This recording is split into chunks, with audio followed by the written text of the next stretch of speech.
Olá! Hoje a gente vai mergulhar nos escombros de um dos maiores desastres naturais da história para entender como ele acabou abrindo caminho para uma das mais implacáveis tomadas de poder. É uma história sobre o julgamento de Deus e, claro, o golpe do homem. Imagina a cena. Em 1755, Lisboa é simplesmente devastada por um terremoto, um tsunami e incêndios gigantescos. Mas, enquanto a cidade ainda queimava, uma guerra muito diferente começava a ser travada. Uma guerra de ideias, sabe? Sem espadas, mas com sermões de um lado e decretos do outro. E é aqui que a coisa fica interessante. Aquela catástrofe abalou a fé de um povo inteiro. Pensa bem, se Deus era justo, por que destruir as próprias igrejas e poupar os bordéis? Essa dúvida abriu uma fenda, um vácuo de poder, de sentido, um espaço que duas forças opostas correram para preencher. E isso nos leva direto para o coração do conflito. De um lado, aquela visão de mundo medieval, teocrática, onde tudo é vontade de Deus. E do outro, a lógica fria, pragmática, do Estado moderno que estava nascendo. E esses dois homens, nossa, eles são a cara das suas épocas. De um lado, o padre Malagrida, um jesuíta que via a mão de Deus em absolutamente tudo. Do outro, o Marquês de Pombal, um estadista que olhava para aquele caos e via problemas que exigiam soluções humanas, imediatas e, se precisasse, brutais. O discurso do Malagrida não oferecia consolo, não. Oferecia culpa. E para a mentalidade da época, a lógica dele fazia todo sentido. Ele dizia que a causa do terremoto não era natural, era a ira divina contra os pecados da cidade. E a solução? Parar tudo, rezar, jejuar, implorar por perdão.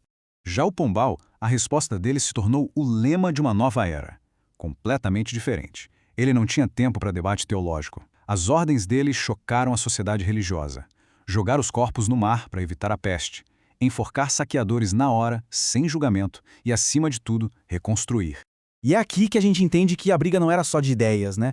A influência dos jesuítas, com uma Malagrida à frente, era um obstáculo direto ao projeto de Pombal de criar um Estado centralizado moderno. Era uma luta pelo controle do império, pura e simplesmente.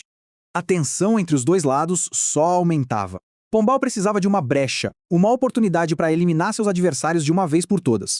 E em 1758, o destino, ou talvez a astúcia política, deu a ele exatamente o que ele precisava. E a partir daí, olha, tudo acontece muito rápido. O terremoto em 55 abriu o palco. A tentativa de assassinato do rei em 58 foi o roteiro perfeito. E a expulsão dos jesuítas em 59 foi o ato final. E foi sangrento. Esse ataque ao rei, nossa, caiu como uma luva para o Pombal. Enquanto o monarca se recuperava em segredo, o ministro agia nas sombras, controlando toda a narrativa e preparando o bote final. A precisão do Pombal foi cirúrgica. Ele não só achou culpados, ele teceu uma teia complexa que conectava todos os seus inimigos, a nobreza tradicional e o poder religioso, numa única e grande conspiração. E quem estava no centro de tudo? Claro, o padre Malagrida. Com essa conspiração comprovada, entre aspas, claro, Pombal tinha a faca e o queijo na mão. O caminho estava livre para ele dar o golpe final, não só contra um padre, mas contra a ordem religiosa mais poderosa do mundo. Gravem bem este ano. Em 1759, o Marquês de Pombal assinou o decreto que transformava a Companhia de Jesus numa organização criminosa em todo o vasto Império Português. E a execução foi, assim, rápida e brutal. Da noite para o dia, em todo o Império, os jesuítas foram caçados. A cena foi dantesca, um expurgo coordenado, planejado para apagar a ordem do mapa de uma vez por todas. E para o seu grande adversário, o padre Malagrida, Pombal reservou um fim simbólico e terrivelmente cruel.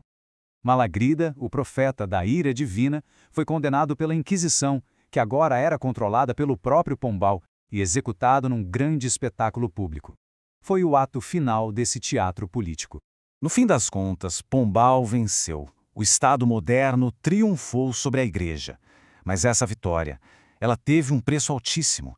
E esse preço foi pago principalmente do outro lado do Atlântico. A fonte que a gente usou traz uma metáfora terrível, mas muito precisa. A expulsão dos jesuítas foi como desligar o sistema nervoso intelectual da colônia. Não foi uma simples troca de administradores. Foi um corte súbito, total. O que veio depois foi um vazio. De repente, o Brasil ficou sem seu único sistema educacional estruturado. As novas aulas régias eram totalmente insuficientes, uma solução improvisada que mergulhou a colônia num atraso intelectual que levaria séculos para ser superado. E é aí que está o grande paradoxo da história toda. Para construir a sua Lisboa moderna e racional, com ruas largas, prédios planejados, Pombal basicamente desmantelou o futuro intelectual do Brasil. O progresso do centro do império foi construído sobre a estagnação da sua periferia. Quer dizer, no final das contas, o iluminismo português não nasceu de um grande debate de ideias, como na França ou na Inglaterra. Não, ele foi imposto de cima para baixo pela vontade implacável de um único homem. E a gente termina com essa questão no ar para todo mundo pensar. A história de Pombal e Malagrida mostra que o progresso, muitas vezes, não é um caminho iluminado, tranquilo. É um campo de batalha onde o vencedor impõe a sua visão de mundo. Fica a pergunta sobre qual o preço que se paga por essa forma de avançar.